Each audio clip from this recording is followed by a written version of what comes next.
Hello dear student, इस video में मैं आपको जो 10वें क्वेश्चन में एक्सट्रैक्ट आते हैं प्रोज से और पोएट्री से 3-3 नंबर के, उसके बारे में मैं बता रहा। उसको प्रैक्टिस करने के लिए इसमें बहुत सारे दिए गए हैं, तो आप वो कर सकते हो और इन्हीं में से भी बहुत सारे क्वेश्चन आपके आ सकते हैं। ठीक है, जैसे आपका ये पहला वाला यहाँ पर दिया गया है, तो इसको आप अच्छे से रीडिंग कीजिए एक बार।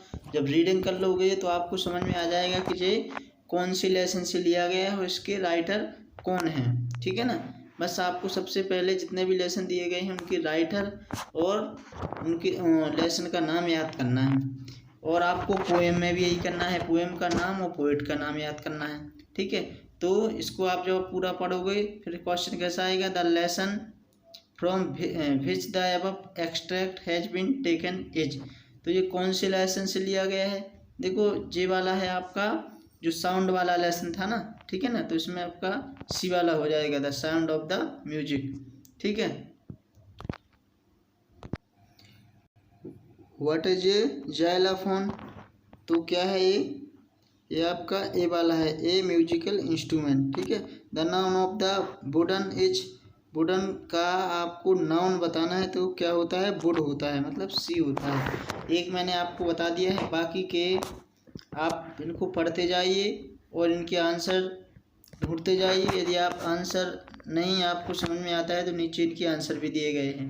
ठीक है ना, पैराग्राफ को अच्छे से पढ़ना है, फिर आपको आंसर उसके उसी में मिल जाएंगे। यदि नहीं मिलते हैं तो नीचे देखिए आंसर दिए गए हैं, आप यहाँ से मैच कर सकते हो। लेकिन इनकी आप एक बार प्रैक्टिस जरूर कर लीजिए, क्योंकि आपका हो सकता है इन्हीं में से पेपर में आ जाए। ठीक है ना, तीसरा पैसेज देख लीजिए, चौथा देख लीजिए, जैसा मैंने आपको ऊपर बताया वैसे ही आप इनको कर लीजिए। ठीक है, पांचवा देख लीजिए, वीडियो को रोक के आप आराम से इनको सॉल्व कर सकते हो। ठीक है, इसके बाद 7 वाला, 8 वाला, ठीक है, इनको आप सॉल्व करके देख लीजिए। 9 हो गए आपके, वीडियो को रोक के आप आराम से कर सकते हो। इसके बाद आपके पोएम में से आते हैं एक्सट्रैक्ट, पोएट्री में से। तो इसके लिए आपको क्या करना है, जितने भी पोएम के नाम दिए गए हैं, पोएट के नाम दिए गए हैं, उनको याद कर लीजिए। द रोड नॉट टेकन के रॉबर्ट फ्रॉस्ट, विंड के आपके हो गए सुब्रमण्यम भारती।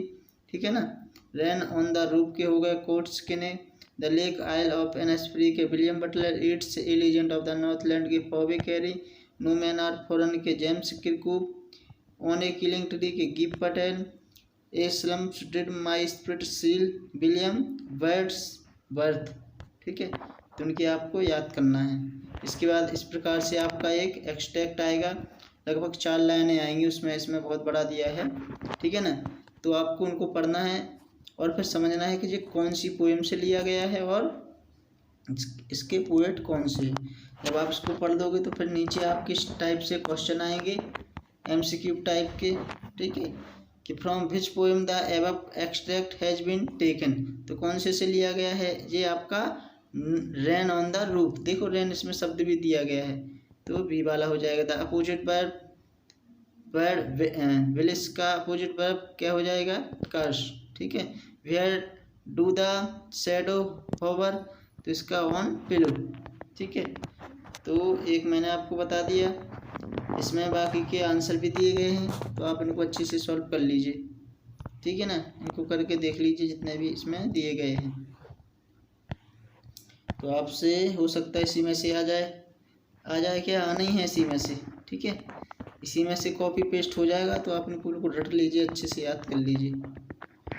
एक्सट्रैक्ट 6 वाला हो गया, 7 वाला हो गया, इनके आंसर भी दिए गए हैं। तो एक बार आप बस इनको देख लीजिए, एक बार देखने से आपको पूरी चीज़ें क्लियर हो जाएंगी फिर। ठीक है ना,